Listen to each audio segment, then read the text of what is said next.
Friends, ಎಲ್ಲರಿಗೂ ನಮಸ್ಕಾರ. ನಾನ್ ಬಂದಿದ್ದೀನಿ ನಿಮ್ಮೆಲ್ಲರ ಸೂಪರ್ ಸಿರಿ ರಾಕೇಶ್. ಎಲ್ಲರಿಗೂ ನವರಾತ್ರಿ ಹಬ್ಬದ ಶುಭಾಶಯಗಳನ್ನ ಹೇಳ್ತಾ, ಇವತ್ತು ನಾವು ನವರಾತ್ರಿ ಹಬ್ಬದ 4ನೇ ದಿನದ ಆಚರಣೆಯಲ್ಲಿ ಇದ್ದೇವೆ.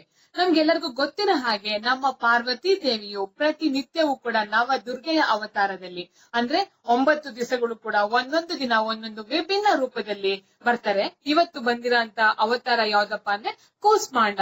ನಾನಿವತ್ತು ಈ ವಿಡಿಯೋ ಮಾಡ್ತಾ ಇರೋಂತ ಉದ್ದೇಶ ಏನಪ್ಪಾ ಅಂದ್ರೆ, ನಿಮಗೆ 4ನೇ ದಿನದ ಅವತಾರ ಮತ್ತು ಕುಸುಮಾಂಡ ದೇವಿಯ ಒಂದು ಮಂತ್ರ ಏನು, ಇದರ ವಿಶೇಷತೆ ಅಂತ ತಿಳಿಸ್ಕೊಡೋದಕ್ಕೋಸ್ಕರ ಬಂದಿದ್ದೀನಿ. ಫ್ರೆಂಡ್ಸ್, ಈ ವಿಡಿಯೋನ ನೋಡೋದಕ್ಕಿಂತ ಮುಂಚೆ ಆದಷ್ಟು ಬೇಗ ನೀವ್ ಯಾರು ನನ್ನ ಸೂಪರ್ ಸಿರಿ ರಾಕೇಶ್ ಚಾನಲ್ಗೆ ಸಬ್ಸ್ಕ್ರೈಬ್ ಆಗಿಲ್ಲ ಅಂದ್ರೆ ದಯವಿಟ್ಟು ಸಬ್ಸ್ಕ್ರೈಬ್ ಆಗಿ.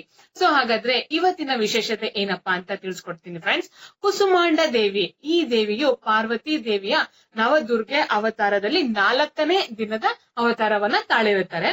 ಇವರನ್ನ ಆದಿಶಕ್ತಿ ಅಂತ ಕರೀತಾರೆ, ಓಂ ಶಕ್ತಿ ಅಂತ ಕರೀತಾರೆ, ಮಹಾಶಕ್ತಿ ಅಂತ ಕೂಡ ಕರೀತಾರೆ. ಯಾಕಪ್ಪ ಅಂದ್ರೆ ಇವರು ಇಡೀ ವಿಶ್ವವನ್ನ ಸೃಷ್ಟಿ ಮಾಡಿರೋ ಅಂತ ದೇವಿಯಾಗಿದ್ದಾರೆ. ಸೊ ಈ ಕುಸುಮಾಂಡ ಅಂತ ಹೆಸರು ಕೇಳಿದ ತಕ್ಷಣನೇ ನಮ್ಗೆ ಒಂದು ವಿಭಿನ್ನ ಅಂದ್ರೆ ಡಿಫ್ರೆಂಟ್ ಆಗಿ ಅನ್ಸುತ್ತೆ. ಈ ಹೆಸರಲ್ಲೇ ಒಂದು ವಿಸ್ಮಯ ಕೂಡ ಇದೆ. ಅದ್ ಏನಪ್ಪಾ ಅಂದ್ರೆ, ಕು ಅಂದ್ರೆ ವೆರಿ ಲಿಟಲ್ ಅಂದ್ರೆ ತುಂಬಾ ಪುಟ್ಟ, ಆಸ್ಮ ಅಂದ್ರೆ ಅವರು ಕ್ರಿಯೇಟ್ ಮಾಡಿರಂತ ಒಂದು ಹೀಟ್ ಅಂದ್ರೆ ಎನರ್ಜಿ ಪವರ್, ಅಂಡ ಅಂದ್ರೆ ಅವರು ಕ್ರಿಯೇಟ್ ಮಾಡಿರಂತ ಒಂದು ಕಾಸ್ಮಿಕ್ ಎಗ್. ಅವರು ಹಿಂದೆ ಒಂದು ಕೆಲವಾರು ವರ್ಷಗಳ ಹಿಂದೆ ನಮ್ಮ ಪುರಾಣಗಳ ಪ್ರಕಾರ ಇಲ್ಲಿರಂತ ಜಲರಾಶಿಗಳು, ಜೀವರಾಶಿಗಳು, ಗಿಡ ಮರಗಳು, ಪ್ರಾಣಿ ಪಕ್ಷಿಗಳು ಪ್ರತಿ ಒಂದು ಕೂಡ ನಶ್ವರ ಆಗಿತ್ತಂತೆ. ಆ ನಶ್ವರ ಆದಾಗ ಅವರ ಒಂದು ಕಾಸ್ಮಿಕ್ ಎಗ್ ನ ಕ್ರಿಯೇಟ್ ಮಾಡಿ ಒಂದು ಮುಗಿಲು ನಗೆಯಿಂದ ಈ ಪ್ರಪಂಚದ ಇಡೀ ವಿಶ್ವದಲ್ಲಿ ಇದ್ದಂತ ಅಂಧಕಾರನ ಹೋಗಳಿಸಿ ಒಂದು ಬ್ರೈಟ್ನೆಸ್ ನ ತಂದು ಎಲ್ಲದಕ್ಕೂ ಕೂಡ ಒಂದು ಒಳಪನ ತರ್ತಾರೆ. ಜೊತೆಗೆ ಇವರು ವಾಸವಾಗಿರೋಂತ ಜಾಗ ಕೂಡ ಸೂರ್ಯ ಗ್ರಹ. ಇವರು ಕ್ರಿಯೇಟ್ ಮಾಡಿದಂತ ಒಂದು ಕಾಸ್ಮಿಕ್ ಎಗ್ ರೌಂಡ್ ಶೇಪ್ ಅಲ್ಲಿ ಇರುತ್ತೆ. ಅದಕ್ಕೋಸ್ಕರ ಇವತ್ತು ವಿಶ್ವ ಗ್ಯಾಲಾಕ್ಸಿ ಕೂಡ ಒಂದು ರೌಂಡ್ ಶೇಪ್ ಅಲ್ಲಿ ಇದೆ ಅಂತ ನಮ್ಮ ಪುರಾಣಗಳಲ್ಲಿ ತಿಳಿಸ್ತಾರೆ ಸ್ನೇಹಿತರೆ. ಸೊ ಇದು ಒಂದು ನಮ್ಮ ತಾಯಿಯ ಒಂದು ಸಿಗ್ನಿಫಿಕೆನ್ಸ್. ಸೊ ಹಾಗಾದ್ರೆ ಇವ್ರ ರೂಪ ಹೇಗಿರುತ್ತೆ ಅಂದ್ರೆ, ಇವರು ಸೂರ್ಯನ ಕಾಂತಿಯುಳ್ಳ ಮುಖವನ್ನು ಹೊಂದಿರುತ್ತಾರೆ. ಇವರನ್ನು ಅಷ್ಟಭುಜಂಗತಳು ಅಂತ ಕೂಡ ಹೇಳ್ತಾರೆ. ಅಂದ್ರೆ 8 ಕೈಗಳನ್ನ ಹೊಂದಿರುತ್ತಾರೆ. 8 ಕೈಗಳಲ್ಲೂ ಕೂಡ ಒಂದೊಂದು ಆಯುಧನ ಇಟ್ಕೊಂಡಿರ್ತಾರೆ. ಆ ಆಯುಧಗಳು, ಇವರು ಒಂದ್ ಕೈಯಲ್ಲಿ ಜಪಮಾಲೆನ ಇಟ್ಕೊಂಡಿರ್ತಾರೆ. ಮತ್ತೆ ಇನ್ನ 7 ಕೈಗಳಲ್ಲಿ ಅಮೃತ ಕಳಶ, ಬಿಲ್ಲು, ಬಾಣ, ಶಂಕು, ಚಕ್ರ, ಗದೆ, ಹೀಗೆ ಅನೇಕ ಶಸ್ತ್ರಗಳನ್ನ ಇಟ್ಕೊಂಡು ನಮ್ಮನ್ನೆಲ್ಲ ರಕ್ಷಿಸ್ತಾ ಇರ್ತಾರೆ. ಅದಕ್ಕೋಸ್ಕರ ಇವರ ಮುಖ್ಯ ಉದ್ದೇಶ ಬಂದಿದ್ದೇನಪ್ಪಾ ಅಂದ್ರೆ, ಈ ಬ್ರಹ್ಮಾಂಡದಲ್ಲಿ ಎಲ್ಲರಿಗೂ ಒಂದು ಒಳಪನ ತರಬೇಕು, ಇಲ್ಲಿರ ಅಂಧಕಾರನ ಹೋಗಲಾಡಿಸ್ಬೇಕು ಅಂತ ಹೇಳ್ಬಿಟ್ಟು ಬರ್ತಾರೆ.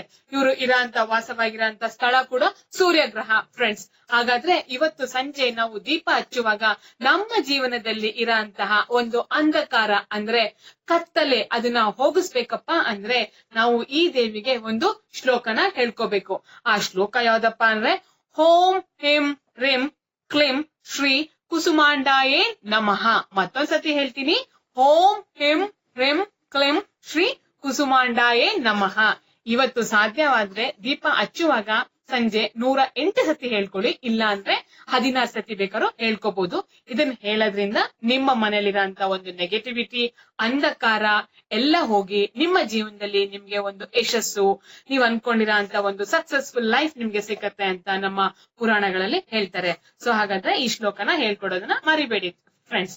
ಜೊತೆಗೆ ನಮ್ಮ ದಸರಾ ಹಬ್ಬದಲ್ಲಿ ನಾವು ಎಲ್ಲರೂ ಕೂಡ ಒಂದು ಬೂದುಗುಂಬಳಕಾಯಿ ಅಂದ್ರೆ ಕುಂಬಳಕಾಯಿಂದ ದೃಷ್ಟಿ ತೆಗಿಯ ಅಂತ ಒಂದು ಏನ್ ಮಾಡ್ತೀವಿ, ಅದೊಂದು ಅಭ್ಯಾಸನ ಇಟ್ಕೊಂಡಿದೀವಿ, ವಾಡಿಕೆ ಕೂಡ ಇದೆ. ಅದ್ ಯಾಕಪ್ಪ ಅಂದ್ರೆ, ನಮ್ಮ ಸಂಸ್ಕೃತದಲ್ಲಿ ಕುಸುಮಾಂಡ ಅಂದ್ರೆ ಬೂದುಗುಂಬಳಕಾಯಿ. ಈ ಬ್ರಹ್ಮಾಂಡನ ರಕ್ಷಣೆ ಮಾಡಿರೋ ಅಂತ ತಾಯಿಗೆ ಬೂದುಗುಂಬಳಕಾಯಿ ಅಂದ್ರೆ ತುಂಬಾ ಇಷ್ಟ. ಅದಕ್ಕೋಸ್ಕರ ಪ್ರತಿಯೊಬ್ಬರು ಕೂಡ ಅವರು ಕೆಲಸ ಮಾಡೋ ಅಂತ ಆಫೀಸ್ ಆಗಿರ್ಬೋದು, ಅವ್ರ ವರ್ಕಿಂಗ್ ಏರಿಯಾ ಆಗಿರ್ಬೋದು, ಅವ್ರು ವ್ಯವಹಾರ ಮಾಡ್ತಿರೋಂತ ಅಂಗಡಿ ಆಗಿರ್ಬೋದು, ಅವ್ರ ವಾಸವಾಗಿರೋ ಅಂತ ಮನೆ ಆಗಿರ್ಬೋದು, ಎಲ್ಲಾ ಕಡೆಗೂ ಒಂದು ಬೂದುಗುಂಬಳಕಾಯಿಂದ ದೃಷ್ಟಿನ ತೆಗಿತಾರೆ. ಈ ದೃಷ್ಟಿ ಪರಿಹಾರ ಅಂತ ಹೇಳ್ಬಿಟ್ಟು ಒಂದು ಬೂದುಗುಂಬಳಕಾಯಿಂದ ತೆಗಿತಾರೆ. ನಮ್ಮ ಸಂಸ್ಕೃತದ ಪ್ರಕಾರ ಕುಸುಮಾಂಡ ಅಂದ್ರೆ ಬೂದುಗುಂಬಳಕಾಯಿ ಅಂತ ಕೂಡ ಹೇಳ್ತಾರೆ. ಈ ದೇವಿಗೆ ಅದು ಬಹಳನೇ ಇಷ್ಟ. ಸೊ ಹಾಗಾದ್ರೆ ನೋಡಿದ್ರಲ್ಲ 4ನೇ ದಿನದ ದೇವಿಯ ವಿಶೇಷತೆ. ಮತ್ತೆ ನಮ್ಮ ದಸರಾ ಹಬ್ಬದಲ್ಲಿ ವಾಡಿಕೆ ಇರೋ ಅಂತ ಕುಂಬಳಕಾಯಿ ಏನಕ್ಕೋಸ್ಕರ ಬೂದ್ ಕುಂಬಳಕಾಯಿಂದ ನಾವು ದೃಷ್ಟಿನ ಪರಿಹಾರ ಮಾಡ್ತೀವಿ ಅಂತ. ಸೊ ಈ ವಿಡಿಯೋ ನಿಮ್ಗೆ ಇಷ್ಟ ಆಗಿದ್ರೆ, ಈ ನನ್ನ ಒಂದು ಪುಟ್ಟ ಪ್ರಯತ್ನ ನಿಮ್ಗೆ ಖುಷಿ ಕೊಟ್ಟಿದ್ರೆ, ದಯವಿಟ್ಟು ನನ್ನ ಚಾನೆಲ್ ಅಲ್ಲಿ ನಿಮ್ಮ ಒಂದು ಅಮೂಲ್ಯವಾದ ಕಮೆಂಟ್ಸ್ ನ ತಿಳಿಸಿ. ನಿಮ್ಮ ಎಲ್ಲರ ಫ್ರೆಂಡ್ಸ್ ಜೊತೆ ನನ್ನ ವಿಡಿಯೋನ ಶೇರ್ ಮಾಡಿ, ಲೈಕ್ ಮಾಡಿ. Thank you so much. ಮತ್ತೊಮ್ಮೆ ಇನ್ನಷ್ಟು ವಿಷಯಗಳ ಜೊತೆ ಬರ್ತೀನಿ. ನಿಮ್ಮೆಲ್ಲರ ಸೂಪರ್ ಸಿರಿ ರಾಕೇಶ್.